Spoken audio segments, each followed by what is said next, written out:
ताज़ा घडामोडी पाहण्यासाठी आमच्या चॅनलला सबस्क्राईब करा, लाईक करा, शेअर करा आणि बेल आयकॉनला प्रेस करा।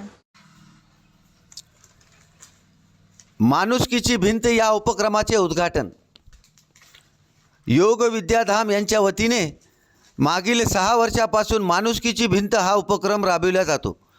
यंदा या उपक्रमाचे 7वे वर्ष असून शनिवार त्याचे उद्घाटन करण्यात आले। दिवसभरात अनेक दानशूर मंडळींनी नको असलेले कपडे आणून दिले।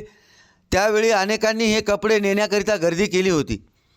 योग विद्याधाम हिंगोली यांच्या वतीने माणुसकीची भिंत या उपक्रमाचे उद्घाटन माजी नगराध्यक्ष बाबाराव बांगर आणि माजी नगराध्यक्ष दिलीप चव्हाण यांच्या हस्ते करण्यात आले। यावेळी नगर परिषदेचे स्वच्छता निरीक्षक बाळू बांगर, सुभाष तापडिया, मनमोहन सोनी, प्रशांत सोनी, हनुमान केडिया, DK मुसळे, दत्तराव गीते, दिनेश होकर्णे, आशिष रणशिंगे, कुणाल कांबळे, चेतन भुजवणे, रवी जोंधळे, आकाश गायकवाड, राजू आठवले यांच्यासह इतरांची उपस्थिती होती। माणुसकीची भिंत हा उपक्रम मागील 6 वर्षापासून सुरू करण्यात आला असून माणुसकीच्या भिंतीचे 7वे वर्ष आहे।